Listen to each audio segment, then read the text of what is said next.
In this question, it's given that the price of gasoline increased from $1.65 per gallon to 1.82. All right. And it said that when the price was 1.65, Sally paid $26.4.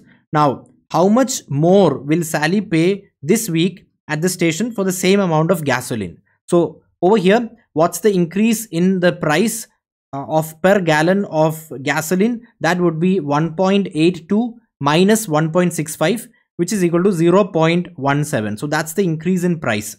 All right. Now over here, Sally paid $26.4 and the price for 1 gallon of gasoline was $1.65. So how many gallons did Sally buy? She bought 26.4 divided by 1.65, right? That many gallons.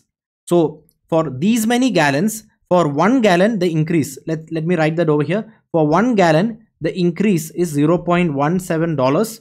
So for these many gallons, the increase will be this much into 0.17, right? So, and that's what we have to find out. So the correct answer is 26.4 divided by 1.65 into 0.17. So this is what we need to compute. So let me make some space over here.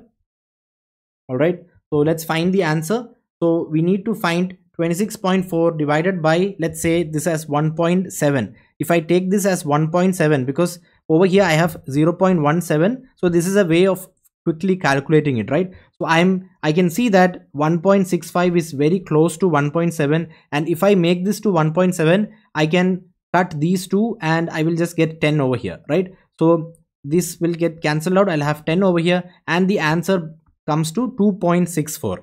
Now to get to 2.64, I increased the denominator, right? For actual denominator is 1.65. I increased it to 1.7. So whatever answer I'm getting over here is actually less or more. Can you tell me, if you increase the denominator, the value you're getting is less, right? So this is less than the true value, right? So the correct answer, which is this one over here, has to be a bit more than 2.64.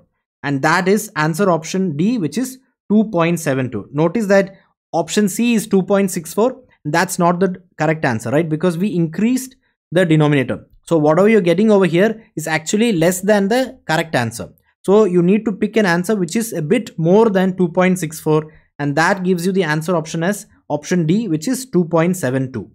All right. Now you can also calculate it, like you can actually calculate this value 26.4 by 1.65 into 0.17. Let me show that over here. So I write this as 2640, right? I'm moving the decimal by 2 places to the right. So I need to do that in the numerator also. So this becomes 2640 by 165 into 0.17. Now I cancel out the common factor. So over here I get 55 and over here I get 880, right? Now again I can simplify this. So this becomes 11 and 176. Again I can take out 11. So in the numerator I'm left with 16 for this fraction. So this becomes 16 into 0.17 and that's equal to 2.72. So that will also help you find the answer. But if you use this method, you can do it faster. So let me quickly show again, recollect, let's revise what we did over here. What I did is I noticed the pattern, right? 1.65 is very close to 1.7, and I noticed that if I change this to 1.7, I can do the calculation much faster. So I did that. And I got the answer as 2.64, but because I increased the denominator, the answer which I am getting is actually less than the correct answer. So I have to pick an answer which is a bit more than 2.64, which is the answer option D, which is 2.72. All right, now let's look what is being tested in this question. Over here, your calculation skill is being tested, and you need to be able to read words and convert them to variables and equations and find what is being asked. Now do check the description to know more about my GMAT Math live bootcamps, my one-day workshops and other programs. Do subscribe to this channel to get notified when I release the next video. All the best in your preparation.